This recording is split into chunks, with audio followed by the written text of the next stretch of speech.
direction is fine. All right. So when as we were talking about narratives, I thought that we could start this conversation by talking about the beginning of a narrative, like the format we very often use, and you've referred to it many times, is the hero's journey. And of course, for every hero, there's a challenge, something that they must overcome. And I was thinking, like, okay, so why do you need the book right now? What's the reason the people watching us right now should think a book is a good idea for me, right? And the first step is, what's the challenge, right? Because you that are listening and watching us, you are the hero of this story, the author of the book. So what is the challenge? What is it that we need to fight off? And I came up with a few ideas. I would like to hear your thoughts as well, Ed. But the first one is, leads dry up, right? Like, even successful businesses get to a point where, okay, we've exhausted the let's call it organic source of leads, and now we need to go out and get them, right? Like, leads dry up. That's a fact of business, and it happens to failing businesses as well as to succeeding businesses. It's something that happens all the time. It doesn't happen all the time for every business, but it happens all the time to some businesses. Right. Right. So any business will go through a point in their life, in their story, where the leads dry up. So a book is definitely something that will help us overcome that challenge. But what other challenges do you have in mind, Ed? Um, yeah, again, continue talking about the leads and customers is another thing that happens a lot when people are, let's say, freelancing or running with a few number of like clients. And I'm not talking about big business where you have teams and stuff.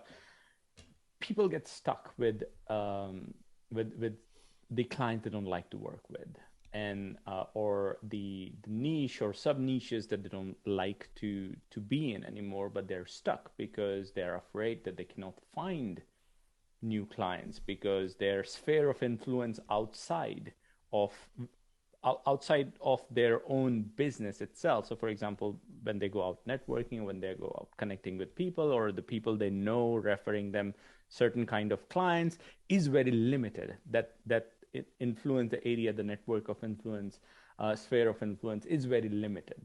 So you can't often imagine what you can't see, and we know that that there's much more than what we see, but then it's the shadow that stays in our mind is like, just because it seems so true that this is all the world has to offer.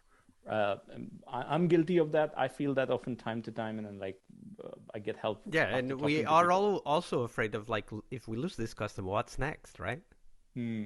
It's like, okay, I can't leave this customer. I must stick with it because, this is my income, and if I leave this Yeah, customer, and what's coming next? if you have a grumpy customer and they pay you well, even worse, um, because you also, or at least the imposter syndrome side of the things work like that a lot. That it makes you think that you won't get somebody or something as good paying as this, and then your business depends on it, or it will Or take a sometimes you dip. think, hey, I would get a better customer, but I get so much money from this one.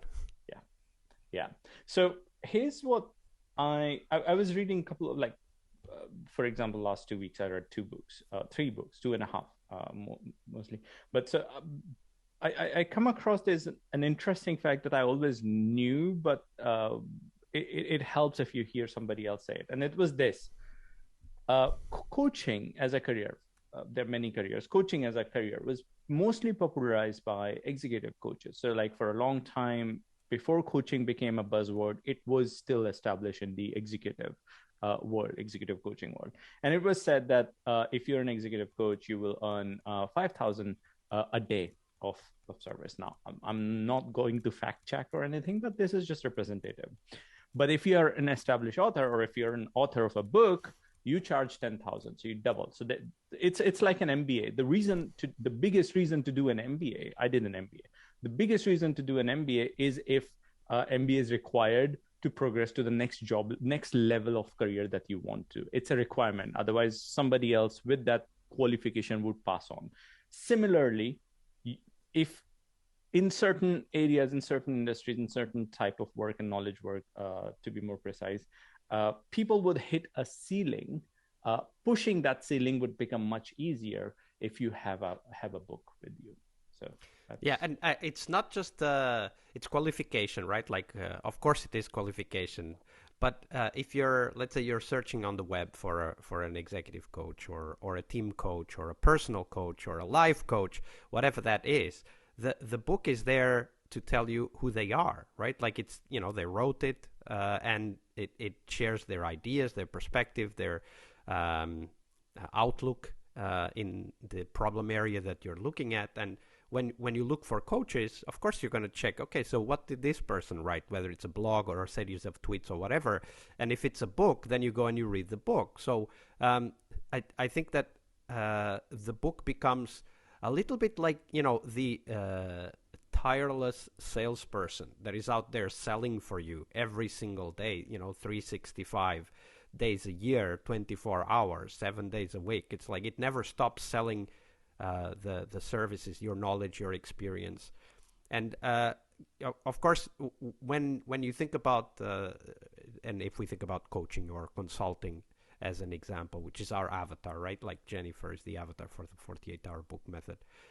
And Jennifer is a consultant in the IT business, and obviously she wants to stand out, right? And if you're just a consultant, I can tell you there are millions of consultants in the IT business out there, and a very, very, very small fraction of them has a book.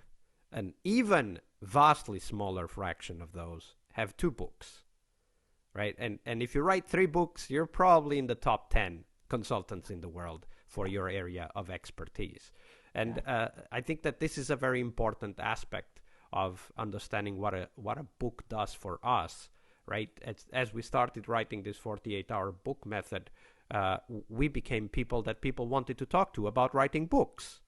Yeah. And of course, I mean, I've written a book and I've been writing for many years, and we are writing about something we know intimately about, which is how to develop, design, develop, and market products. And that's one of our models, right? That books are products that you can develop the same way as you do products, and you can market the same way as you do products.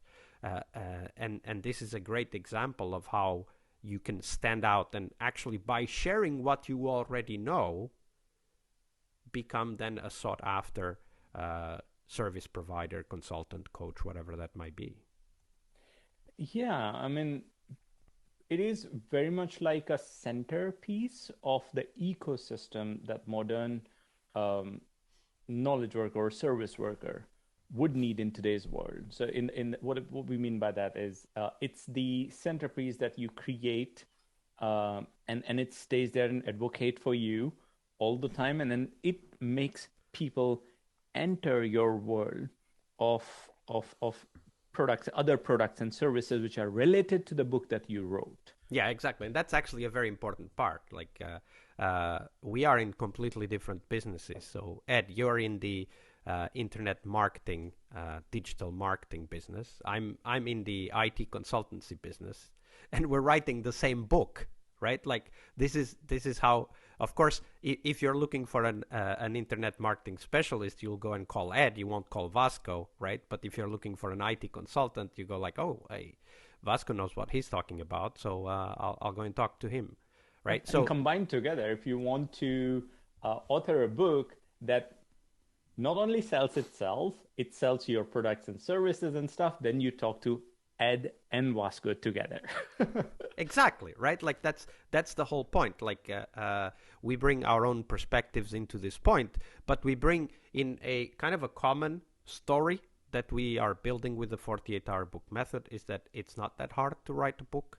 It's always a good thing for you, both short and long term. There's many benefits from writing a book, and we have a method that you can follow to get it written quite quickly. That's why the book is called 48-hour book method, because that's how it starts. It starts with a 48-hour workshop where you outline the whole book, you write the first 3 chapters, and you start promoting the book even before the book is written. And I think the key part of this is that immediately, so 48 hours after starting to work with us, immediately you start having something that is out there, like this best salesperson ever, right? Like a person that is always selling for you all the time based on the value you have to share, which is your expertise. Yeah, Yeah. Also, I was coming across an argument in a book about books, that in in today's world, the the author was arguing that the only reason for authoring a book in today's world is to build a community, and you don't build a community, your book builds a community. So this again, like if it is true, I mean, I haven't researched, collected my facts to back it up or cancel that argument, but it sounds true to me in the initial go, and it aligns very well with this idea of salesperson. So it's not only a salesperson, it's a community builder that sells for you, that collect people around the same ideas that you're talking about, and in the form of a book. Yeah, absolutely. There's this dread that many of us have. I mean, I know it very intimately because that's something that I go through on a regular basis. Which is okay. So I need to go out and start selling, and of course, the selling is not the difficult part if you're an expert in your area, right? Because you can talk about that area. I mean, I could talk about my area of expertise for days. I would bore other people, but I would not get bored, right? So it's not that difficult for me to talk about good arguments to to use my services and to work with me in product development.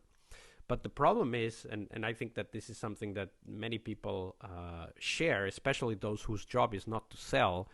Many people dread the first no, right? Like it's okay. So I could talk about product development for a long time, but what if they say no, right? Like it's a fear that everybody has. And I'm reminded of something I read many years ago, which is that the sales work only really starts after you get the first no. Because if you would always get a yes, there would be no sales work. You would just go in, you would get the job, and that's it, right? So that understanding of that the sales work starts after you get the first no transforms our way of communicating.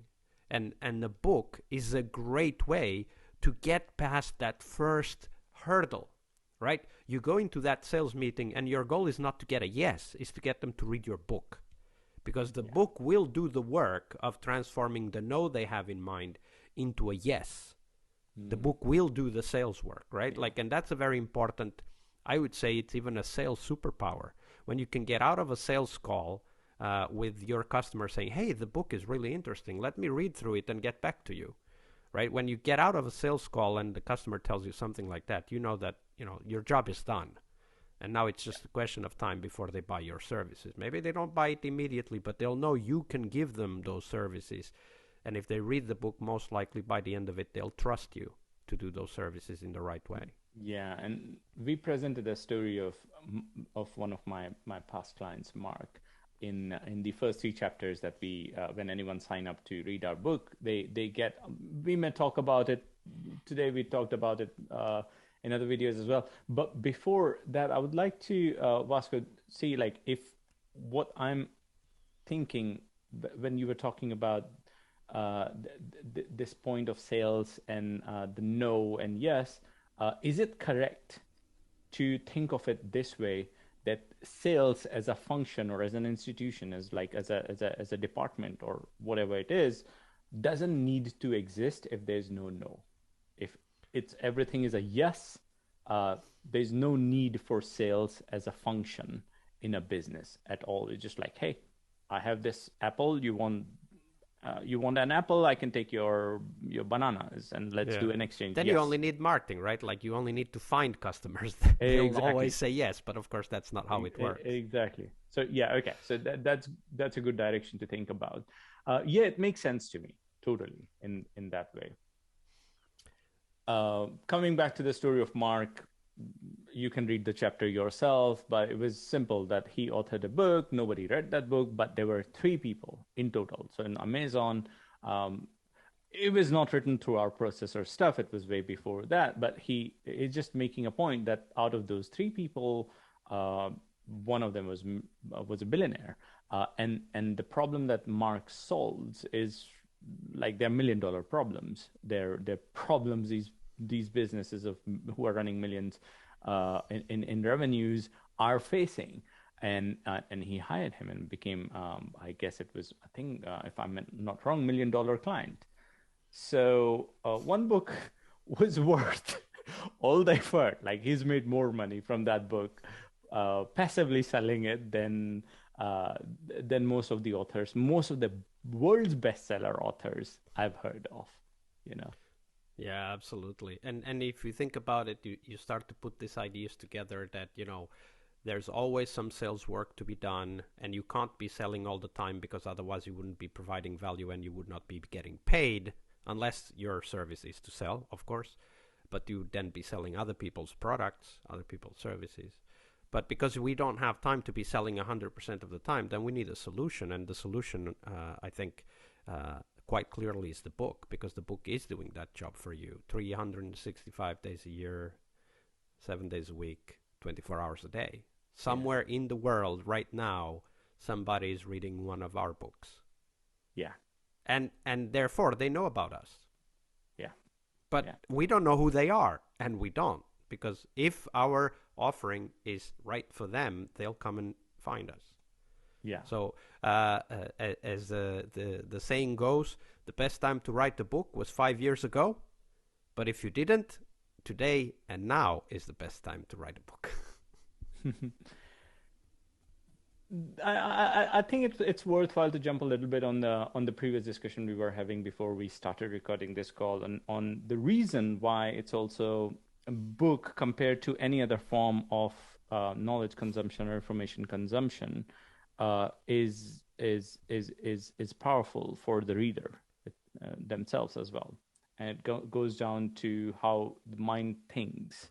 And Bosco, would you like to just highlight that a little bit? Yeah, so we were talking about like the way that if you have a problem to solve, you look for different things, right? Like you look for how have other people solved it. You look for what are the tools available out there.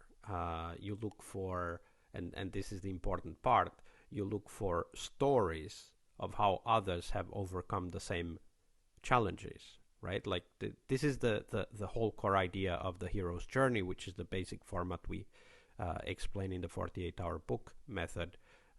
We need to find a way to overcome a particular challenge. Everyone does at some point, whatever the challenge might be, personal, work-wise, whatever. And in order to do that, we need to start collecting information. And the first thing that comes to mind, of course, is how have others done the same thing, right? And this is why Google is so powerful, right? When you have a problem, you go and you Google it, and what do you get? You get stories of other people solving the exact same problem you did. And those stories bring a lot of other stuff. They bring facts, they bring arguments, they bring ideas. That was the point that Ed also made, which is important. But the reason why those stories stick is because they are stories. They are a narrative form of presenting information. And we mentioned Thinking Fast, Thinking Slow book. Definitely a great book to read if you want to understand why brain only thinks in stories and why it's quite impossible to remember facts unless they are attached to stories. And in that book, he talks about System 1, which is the very quick, immediate reaction to something that happens type of system in our brain, and System 2, which is this deliberate, slow, energy and time-consuming way to consider, reflect on, evaluate information. And here's the thing. Whenever there's a conflict between System 1 and System 2, it's always System 1 that wins. And what does System 1 do? It builds stories. This is why we see familiar shapes in the clouds. This is why we see faces behind the bushes. This is why the noises behind an obstacle, a visual obstacle, will sound to you like a lion is attacking you, because that's the story, that's the narrative, and the narrative is always going to be more powerful.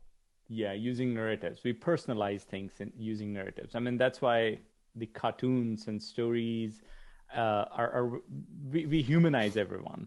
Even aliens we imagine in science fiction, they are all humanized version of of something we don't know, right? Because then we can relate with it in our own perspective. So we create our perspective using narratives.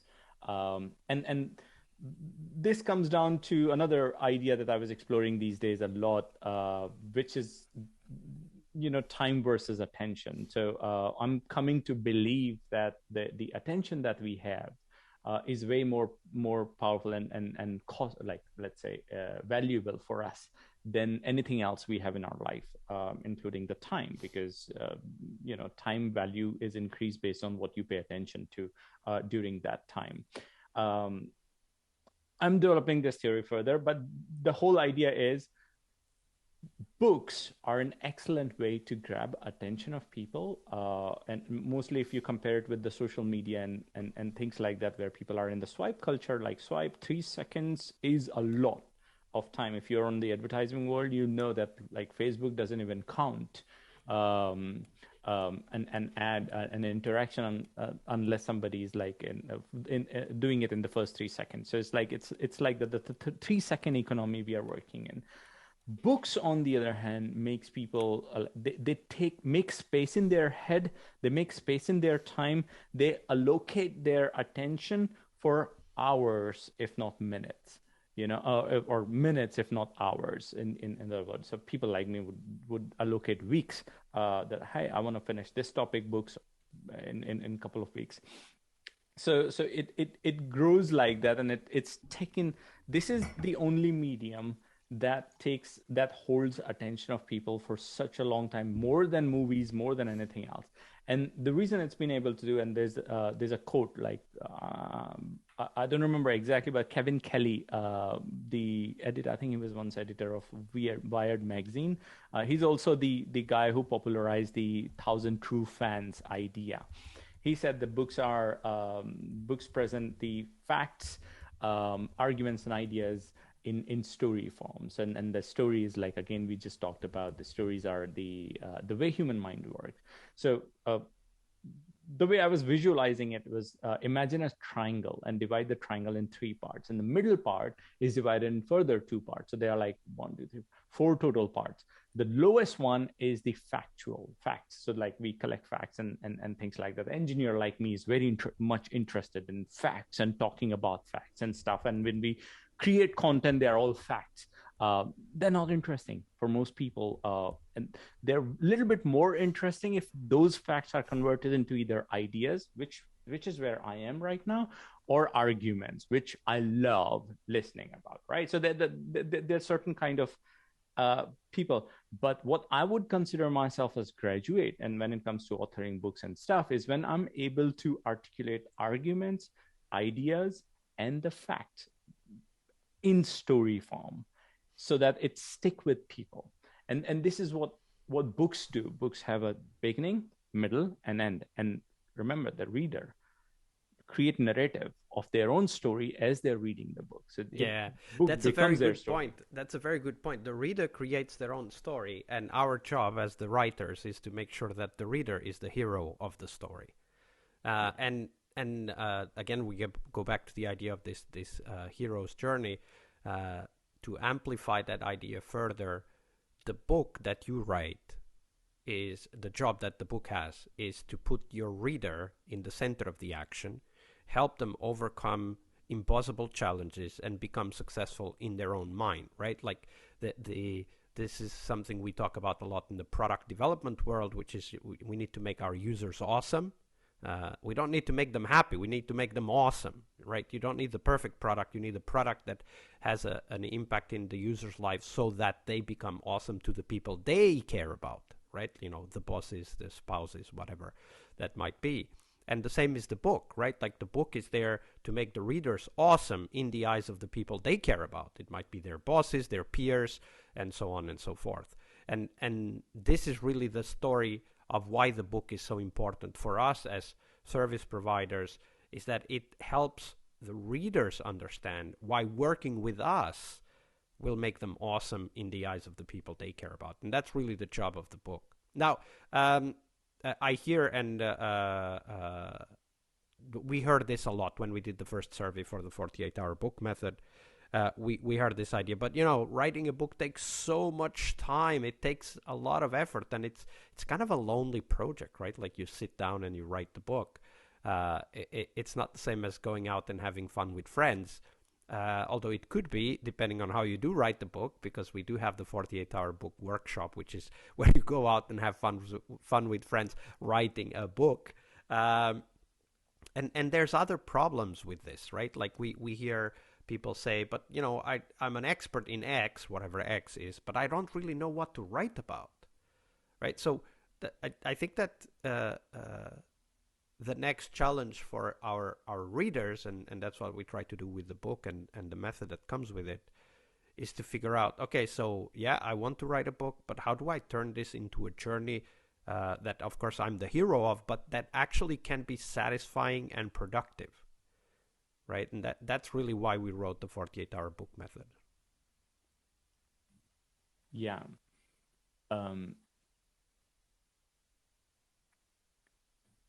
So coming back to the idea of book advocating your ideas and selling it themselves, they also bring in focus in what to write about.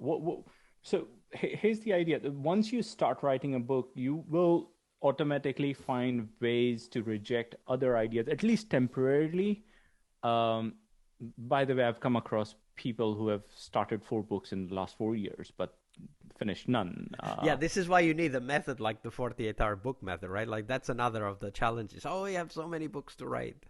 Yeah, exactly. But then if you look at the product management philosophy, and thanks to Vasco, is like he's opened up my mind to a whole new world, which I find is more fascinating than what I found in the marketing world.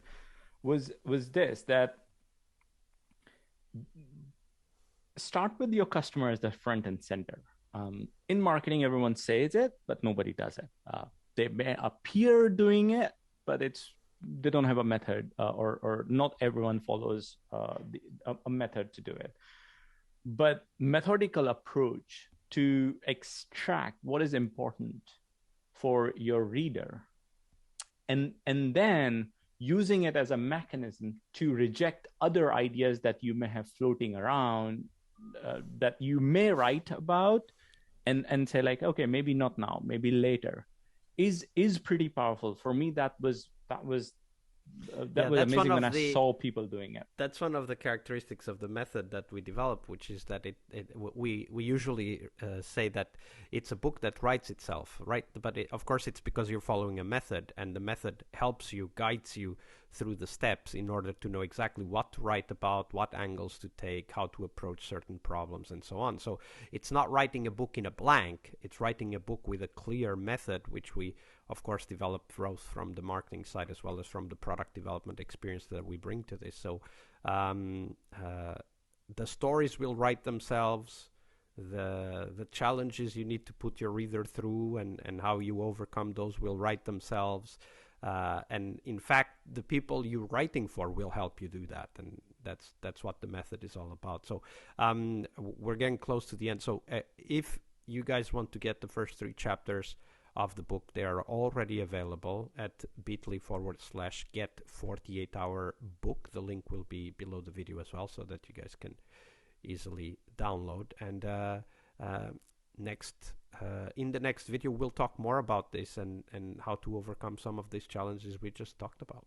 Yeah, and especially, what if you don't have time to write a book, or you don't have a practice, or you don't have luxury like somebody else who's writing a book at the same time, so you could mastermind. So like, if you don't have any of those things to create an environment for you, I think that's also like how to author a book effortlessly.